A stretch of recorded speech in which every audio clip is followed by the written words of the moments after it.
Good morning students, संस्कार Bharti PG college की online classes में आपका स्वागत है।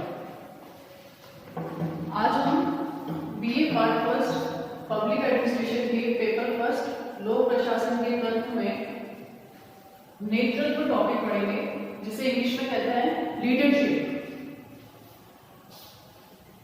लीडरशिप क्या होती है, नेतृत्व क्या होता है, सबसे पहले हमें ये जान लेना आवश्यक है। नेतृत्व जो होता है वो प्रशासन का एक महत्वपूर्ण हिस्सा होता है। बिना नेतृत्व के कोई भी प्रशासन अपने वांछित उद्देश्यों की प्राप्ति नहीं कर सकता। अतः संगठन को अपने लक्ष्य प्राप्ति के लिए आवश्यक है कि संगठन में एक नेतृत्व या एक नेता जो कि अपने अधीनस्थों को आदेश दे सके या निर्देशित कर सके, तो उसके लिए एक अच्छा नेतृत्व होना आवश्यक है। डॉक्टर जॉर्ज और टेरी के अनुसार नेतृत्व को उस योग्यता के रूप में परिभाषित किया है जो उद्देश्यों के लिए स्वेच्छा से कार्य करने हेतु प्रभावित करता है। कहने का अर्थ है कि नेतृत्व एक ऐसी योग्यता है जो कि अधीनस्थ कर्मचारियों को अपनी इच्छा से कार्य करने के लिए प्रेरित करता है। अतः एक जो अच्छा नेता होता है उसमें ये योग्यता होनी चाहिए कि जो अधीनस्थ है, कार्य करने वाले अधीनस्थ कर्मचारी हैं, उस नेतृत्व के माध्यम से नेता के जो भी आदेश हैं उनकी पालना कर सके। तो नेतृत्व एक ऐसी योग्यता है जिसके द्वारा कोई भी अधीनस्थ अपनी स्वेच्छा से कार्य करने के लिए प्रभावित होता है। सबसे पहले हम पढ़ेंगे नेतृत्व के प्रकार। नेतृत्व के प्रकार में 5 प्रकार हैं। पहला प्रकार है नौकरशाह, दूसरा है तानाशाह या अधिनायक, तीसरा है कूटनीतिज्ञ, चौथा है विशेषज्ञ और 5वां है सहभागी। सबसे पहला जो प्रकार है वह है नौकरशाह। नौकरशाह का अर्थ है नौकरशाह नेतृत्व का अर्थ है कि जो नेता के रूप में कार्य कर रहा है उसमें एक ऐसी योग्यता होनी चाहिए कि वो अपने अधीनस्थ कर्मचारियों से कार्य करा सके।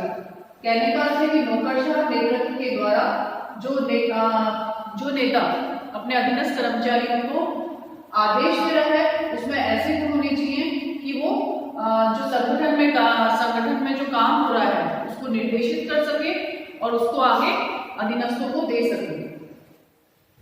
दूसरा प्रकार है तानाशाह या अधिनायक।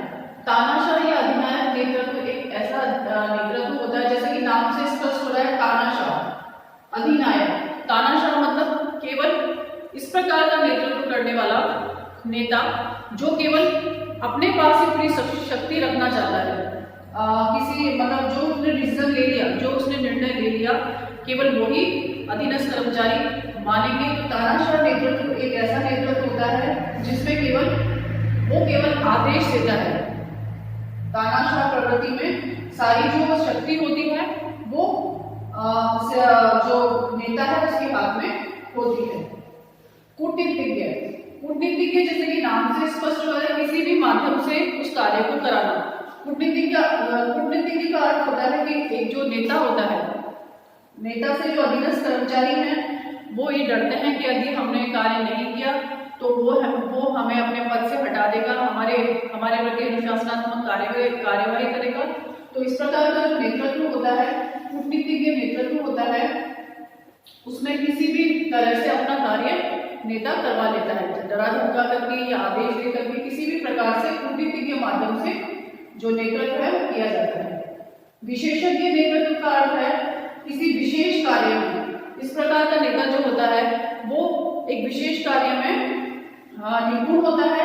किसी विशेष कार्य को करवाने के लिए वो नीचे के अधीनस्थ कर्मचारियों को आदेश देता है। 5वां जो नेतृत्व है वो है सहभागी। सहभागी जैसे कि नाम से स्पष्ट हो रहा है, साथ में कार्य करना। इस प्रकार का जो नेतृत्व होता है उसका जो उद्देश्य होता है वो होता है कि सभी को साथ लेकर के कार्य करें, सभी को साथ लेकर के कार्य करें, जिसमें कि नीचे के कर्मचारी भी हैं और ऊपर के जो अधीनस्थ कर्मचारी हैं, सभी को साथ लेकर कार्य करने के लिए एक महत्वपूर्ण तत्व है वो है संप्रेषण। संप्रेषण मतलब जो अपनी बात है वो नीचे के कर्मचारियों तक पहुंचाना। तो कोई भी सहभागी नेतृत्व के लिए आवश्यक है कि उसमें एक महत्वपूर्ण योग्यता होनी चाहिए, एक संप्रेषण योग्यता होनी चाहिए, अपने बात को स्पष्ट करने की योग्यता होनी चाहिए। तो ये बात होगी नेतृत्व के प्रकार की, जिसमें हमने 5 प्रकार पढ़े: नौकरशाह नेतृत्व, तानाशाह या अधिनायक नेतृत्व, कूटनीतिज्ञ नेतृत्व, विशेषज्ञ नेतृत्व और सहभागी नेतृत्व।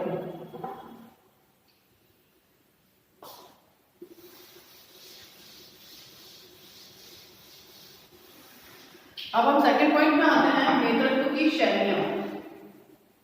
नेतृत्व की शैलियां जैसे कि हमने नेतृत्व के प्रकार पढ़े हैं, उसी प्रकार से उनकी शैलियां किस प्रकार की हो सकती है, इसे हम प्रकार के रूप में भी जान सकते हैं। तो पहली जो शैली होती है वो है अधिनायक की।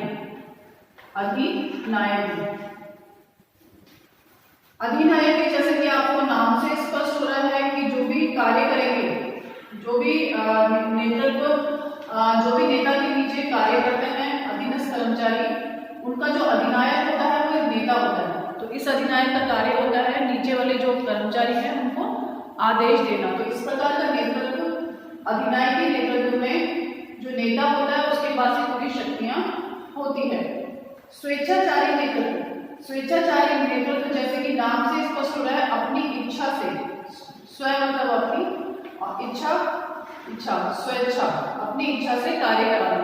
स्वेच्छाचारी जो नेतृत्व होता है उसका अर्थ है कि जो नेता होता है वो अपनी इच्छा से निर्णय लेकर के नीचे के कर्मचारियों को आदेश देता है।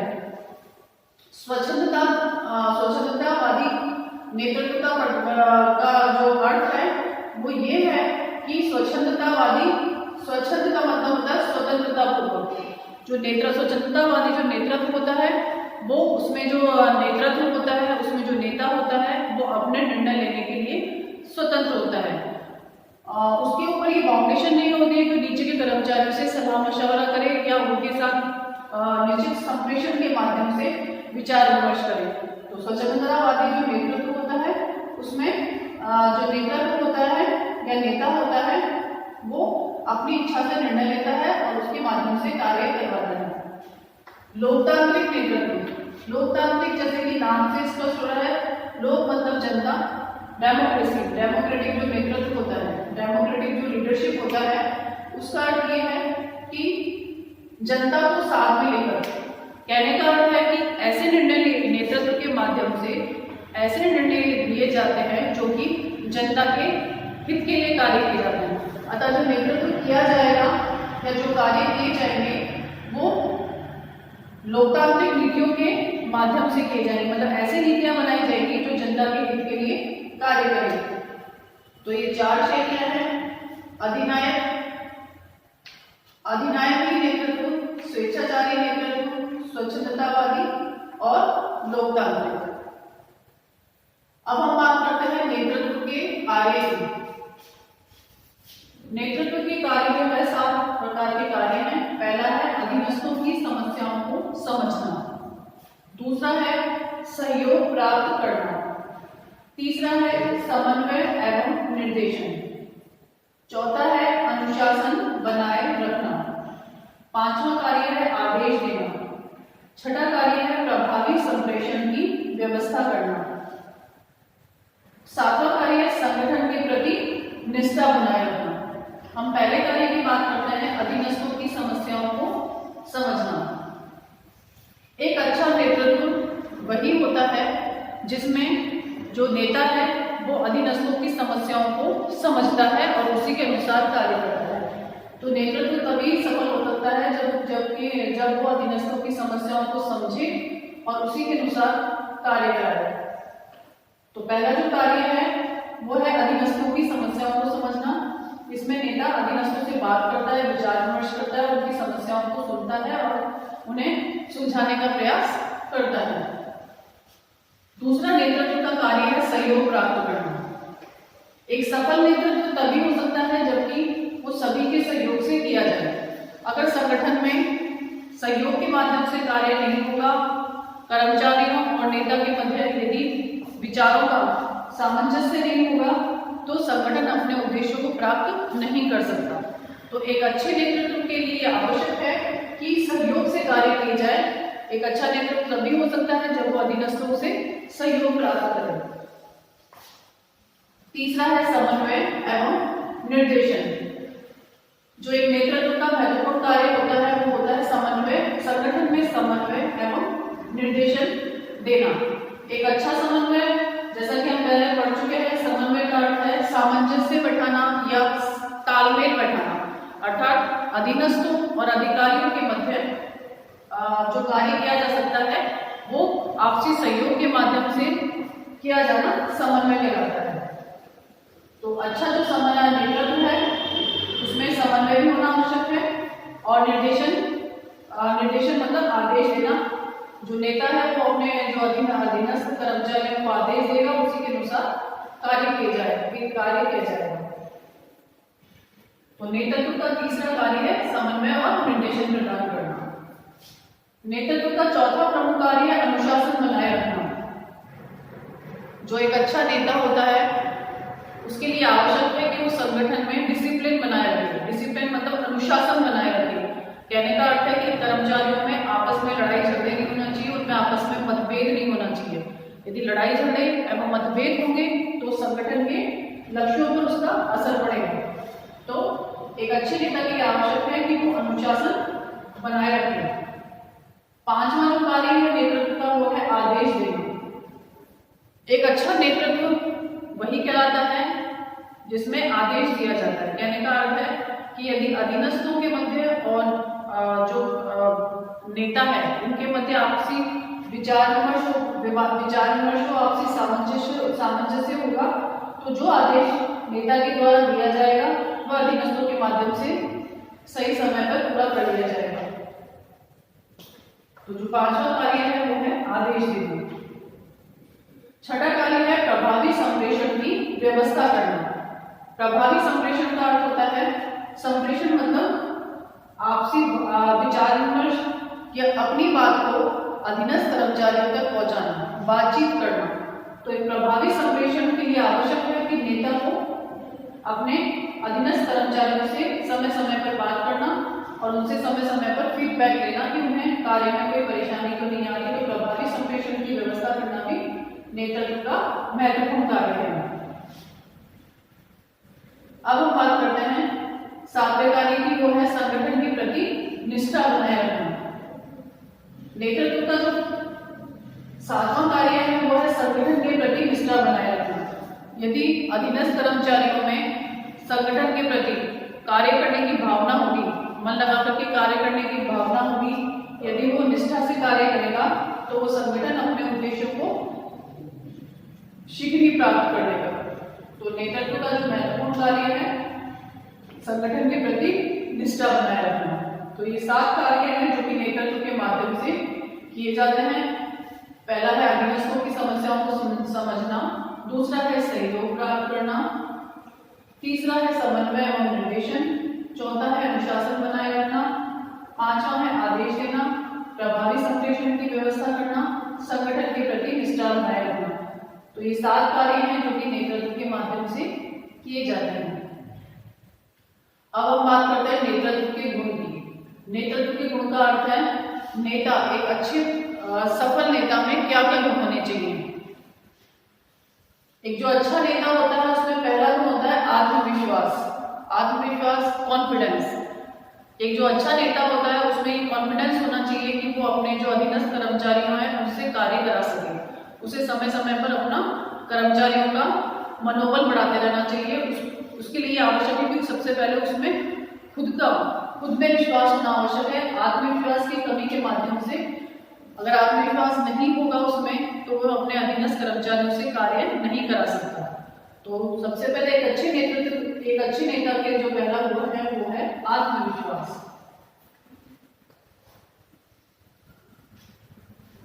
दूसरा जो गुण है वो है स्फूर्ति एवं सहिष्णुता। स्फूर्ति का मतलब होता है एक्टिव, सहिष्णुता। एक जो अच्छा नेता होता है उसमें एक्टिवनेस होनी चाहिए, सहिष्णुता होनी चाहिए, आपस में एक दूसरे की देखभाल, आपस में एक दूसरे की बात को समझने की योग्यता होनी चाहिए। तो जो दूसरा गुण है एक अच्छे नेता के लिए आवश्यक है कि उसमें स्फूर्ति भी हो एवं सहिष्णुता भी हो। तीसरा जो गुण है वो है संप्रेषण की योग्यता। संप्रेषण मतलब कहने का अर्थ है कि जो अच्छा नेता होता है वो अपनी बात को किस प्रकार से अपने अधीनस्थ कर्मचारियों को समझाता है, और अधीनस्थ कर्मचारी किस प्रकार से एक नेता के अपने ऊपर जो नेता है उसके बातों को समझता है। तो एक संगठन के वांछित उद्देश्यों को प्राप्त करने के लिए दोनों में, एक नेता में और अधीनस्थ कर्मचारियों में संप्रेषण होना आवश्यक है। चौथा है सत्यनिष्ठा। एक अच्छा नेता जो होता है उसमें सत्यनिष्ठा का होना आवश्यक है। सत्यनिष्ठा मतलब सत्य के मार्ग पर चलने वाला। कहने का अर्थ है कि जो एक नेता होता है उसे अपना ईमानदारी से कार्य करना चाहिए, उसे अधीनस्थ कर्मचारियों को साथ में लेकर के कार्य करना चाहिए। पांचवा है निर्णायकता। निर्णायकता का होता है निर्णय लेने की क्षमता। एक अच्छा नेता जो होता है उसमें निर्णय लेने की प्रभावी क्षमता होना चाहिए। कहने का अर्थ है कि जो एक नेता है यदि उसमें निर्णय लेने की क्षमता नहीं होगी तो अधीनस्थ कर्मचारियों के माध्यम से वो कार्य नहीं करा सकता। तो उसमें एक शीघ्र निर्णय लेने की क्षमता होनी चाहिए जिसके माध्यम से संगठन अपने उद्देश्यों को प्राप्त कर जाए। छठा है साहस। एक अच्छे नेता में साहस का होना आवश्यक है। उसे यदि वो संस्था के लिए कोई भी कार्य करता है या संगठन के लिए कोई भी कार्य करता है तो उसे अपने साहस के माध्यम से कार्य करना चाहिए। उसे इसकी चिंता नहीं होनी चाहिए कि यदि मैंने ये कार्य समय पर यदि ये कार्य ईमानदारी से नहीं किया तो मेरे प्रति अनुशासनात्मक कार्यवाही हो सकती है। तो उसमें ये साहस होना चाहिए कि वो सही को सही कह सके और गलत को गलत कह सके। तो उसे अपना कार्य ईमानदारी पूर्वक करना चाहिए। सातवां जो महत्वपूर्ण कार्य है वो समझदारी। एक अच्छा नेता जो होता है वो समझदारी से कार्य करता है। उसे परिस्थितियों को देख करके कार्य करना चाहिए। परिस्थितियां जिस अनुकूल है या विपरीत है उसके अनुसार उसे कार्य करना चाहिए। अगर वो समझदारी से कार्य करेगा तो संगठन अपने उद्देश्यों को प्राप्त करेगा। तो संगठन को वांछित लक्ष्यों की प्राप्ति के लिए एक अच्छे नेता को समझदारी से निर्णय लेना चाहिए। आठवां जो है वो है अच्छा निर्णय। अच्छा निर्णय का अर्थ यहाँ पे ये है कि निर्णय जो लिया गया है वो सभी के हित में लिया गया है। क्या वह सभी के हित में लिया गया है, उससे किसी को हानि तो नहीं होगी। तो एक अच्छा निर्णय लेना एक अच्छे नेता का प्रमुख गुण है। तो हम नेतृत्व के प्रकार पढ़ चुके हैं, नेतृत्व की शैलियां पढ़ चुके हैं, नेतृत्व के कार्य पढ़ चुके हैं और नेतृत्व के गुण पढ़ चुके हैं। नेतृत्व के गुण में आत्मविश्वास, स्फूर्ति एवं सहिष्णुता, संप्रेषण की योग्यता, सत्यनिष्ठता, निर्णायकता, साहस, समझदारी, अच्छा निर्णय। तो कहने का अर्थ है कोई भी संगठन तभी सफल हो सकता है जबकि उसमें एक अच्छा निर्णय वाला लीडर हो या अच्छे निर्णय लेने वाला नेता हो। एक अच्छा जो निर्णय करता होता है, एक अच्छा जो नेता होता है उसका महत्वपूर्ण कार्य यह होता है कि वो सभी कर्मचारियों को साथ में लेकर के कार्य करे, उनसे कोऑर्डिनेशन, उनसे समन्वय बनाए रखे, उनसे बातचीत करता है। अगर वह अधीनस्थ कर्मचारियों को साथ में लेकर कार्य करेगा तो वो कार्य जो होगा वो समय से पूर्ण होगा। यदि समय से पूर्ण होगा तो संगठन अपने उद्देश्यों को प्राप्त कर सकता है। तो एक प्रशासन के लिए अच्छा नेतृत्व होना आवश्यक है। ये आप नोट कर लीजिएगा।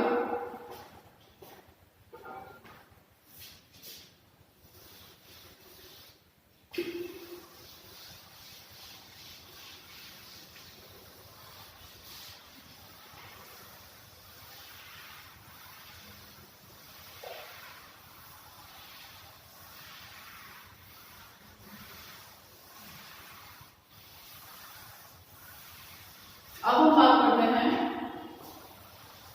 क्वेश्चंस की। छोटे क्वेश्चंस में आपका नेतृत्व जो उसकी यदि हम बात करें,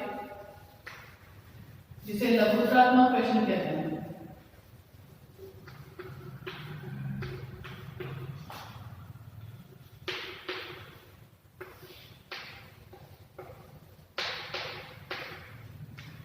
लघुत्रात्मक प्रश्न जो है उसमें जो प्रश्न बनेगा नेतृत्व से, नेतृत्व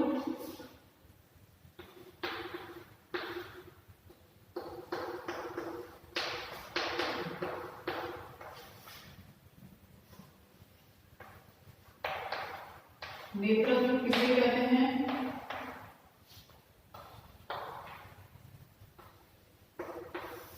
या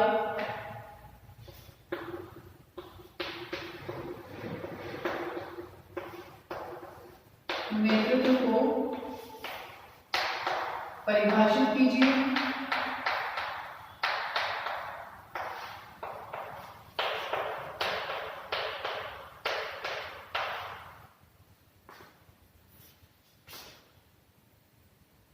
या नेतृत्व के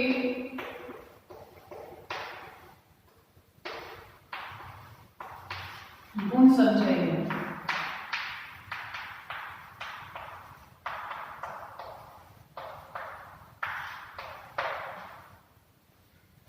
तो आपका 3 प्रकार से प्रश्न आ सकता है। नेतृत्व किसे कहते हैं, नेतृत्व को परिभाषित कीजिए और नेतृत्व के गुण समझाइए। नेतृत्व या नेता के गुण कुछ भी कह सकते हैं आप।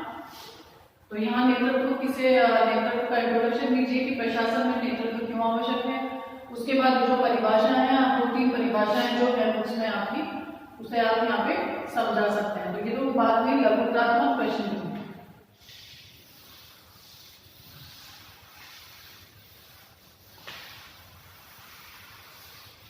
अब हम बात करते हैं निबंधात्मक जो प्रश्न बनता है आपका 20 मार्क्स का।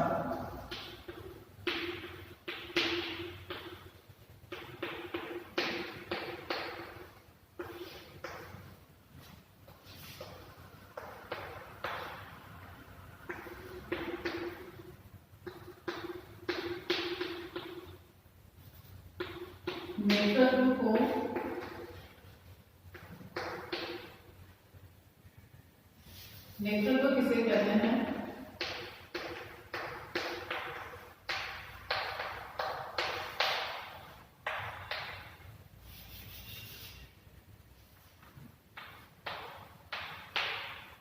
नेतृत्व के प्रकार,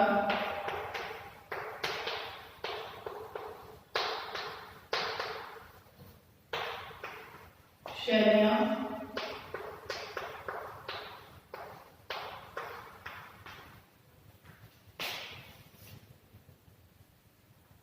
कार्य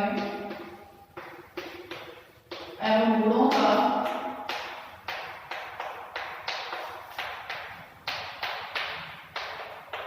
सविस्तार वर्णन कीजिए।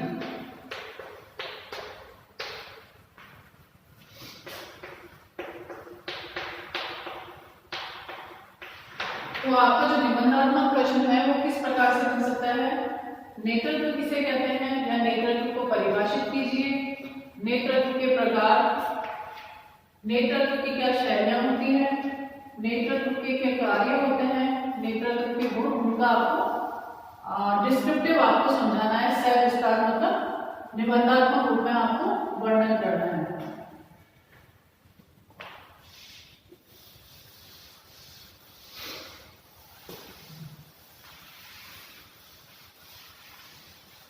क्वेश्चन को एक्सप्लेन कैसे करना है वो मैं आपको हर टॉपिक खत्म हो जाने के बाद बताती हूँ। तो जैसे यदि हम बात करते हैं नेतृत्व की, तो सबसे पहले आप नेतृत्व की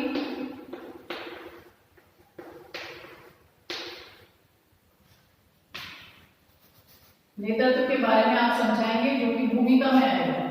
भूमिका में आपको सबसे पहले जब भी आप क्वेश्चन स्टार्ट करते हैं तो सबसे पहले आती है भूमिका, या जिसे हम कहते हैं प्रस्तावना। आप हेडिंग में लिखिए भूमिका या फिर प्रस्तावना। उसमें आप नेतृत्व संगठन के लिए क्यों आवश्यक है,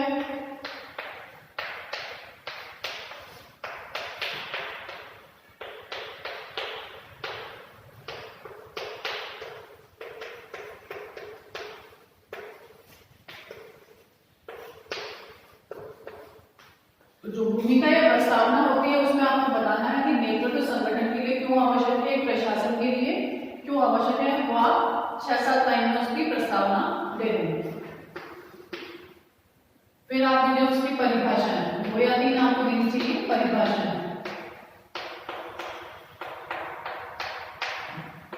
आप 2 या 3 परिभाषाओं के माध्यम से नेतृत्व को समझा सकते हैं। फिर तीसरी जो बात आती है वो है नेतृत्व के प्रकार।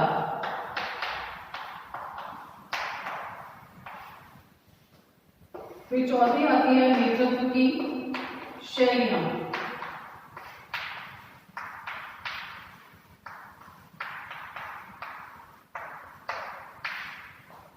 फिर 5वें नंबर पे आप बताएंगे आप नेतृत्व के कार्य।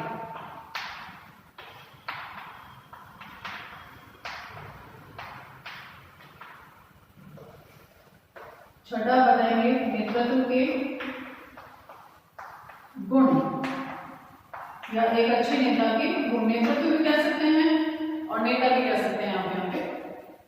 तो ये सबसे लास्ट में जो है 6 पॉइंट के बाद हम 7 पॉइंट की बात करें तो वो आता है निष्कर्ष। तो प्रस्तावना से लेकर निष्कर्ष तक आपको बीच में जो ये टॉपिक्स हैं वो आपको बताने हैं, तभी आपका जो एक निबंधात्मक प्रश्न है वो पूरा होता है। तो सबसे पहले भूमिका या प्रस्तावना में आप 5-6 लाइन का इंट्रोडक्शन दीजिए, उसके बाद 2-3 आप परिभाषाएं लिखिए, तीसरा फिर आप नेतृत्व के प्रकार, चौथा फिर नेतृत्व की शैलियां किस प्रकार की होती है, 5वां लिखिए नेतृत्व के कार्य, छठा लिखिए नेतृत्व के गुण और सबसे लास्ट में निष्कर्ष। निष्कर्ष में हम बताते हैं कि जितना ही आपने पढ़ा इसका निष्कर्ष क्या निकल के आता है, नेतृत्व संगठन में किस प्रकार से अपने उद्देश्यों को प्राप्त करता है, या नेतृत्व के माध्यम से किस प्रकार एक संगठन अपने उद्देश्यों को प्राप्त करता है। आप ये नोट कर लीजिए।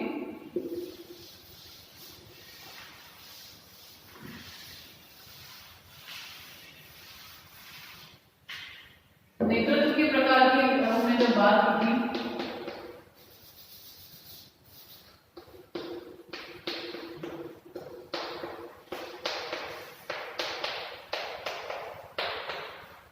तो चार्ट के माध्यम से आप डिस्क्रिप्टिव में बताएंगे उसको पॉइंट के माध्यम से, उसी के साथ साथ आप नेतृत्व के प्रकार को बताएंगे जिसमें अधिनायकवादी, स्वेच्छाचारी, स्वच्छंदतावादी और लोकतांत्रिक नेतृत्व।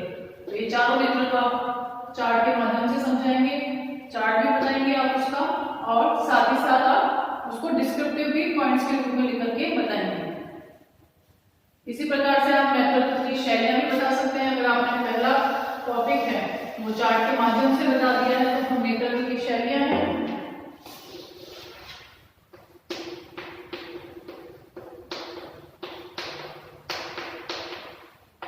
नेतृत्व की शैलियां आप यहाँ लिख लीजिए, उसके बाद आप नेतृत्व की शैलियों को आप इस प्रकार से डिस्क्राइब कर दीजिए।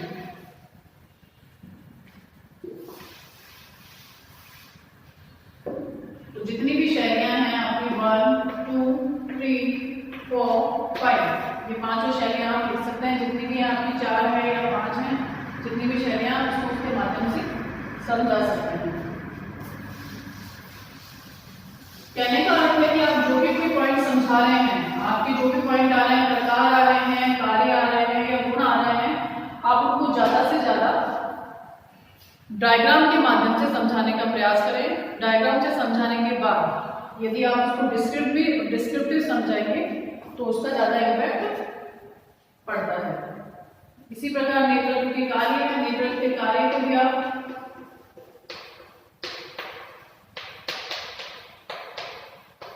आपने नेतृत्व के कार्य कर दिए हैं, उसके बाद आप इस प्रकार से आप नेतृत्व के कार्य बता सकते हैं। यहाँ पे आप अपना नेतृत्व के फर्स्ट कार्य, सेकंड, थर्ड, 4, 5, 6 इस प्रकार से आप समझा सकते हैं।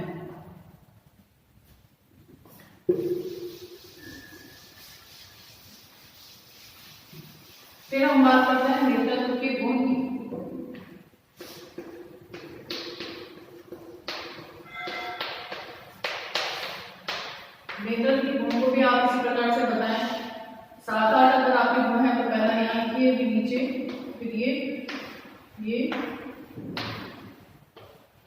जैसे कि आपने फर्स्ट में आत्मविश्वास लिखा,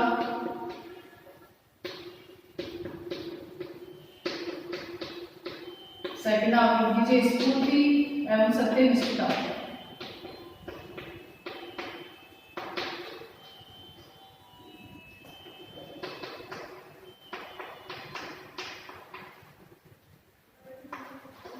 ये इस प्रकार से आप नेतृत्व के गुणों को समझा सकते हैं। इस प्रकार से हमारा जो एक प्रश्न है वो पूरा कंप्लीट होता है। उस एक ही प्रश्न में आपने डिस्क्रिप्टिव भी समझा दिया है, उसको डायग्राम के माध्यम से भी समझा दिया है। आप जब उसको चार्ट के माध्यम से समझाते हैं तो आप अलग अलग कलर पेन यूज कर सकते हैं, आप ब्लैक पेन यूज कर सकते हैं, पर्पल या जो भी आपके कलर पेन होते हैं उसके माध्यम से आप उस डायग्राम को अच्छे से इंप्रेसिव बना सकते हैं। तो इस प्रकार से आपका जो क्वेश्चन है उसमें 4-5 आपके 3 या 4 चार्ट बन जाएगी और उससे आपका जो प्रश्न है वो अच्छा बनेगा, उस आपके मार्क्स भी अच्छे आएंगे।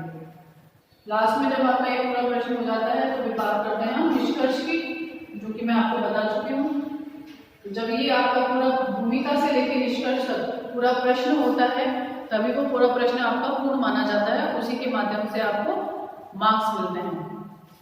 तो आज हमारा जो नेतृत्व है उसका टॉपिक यहीं खत्म होता है।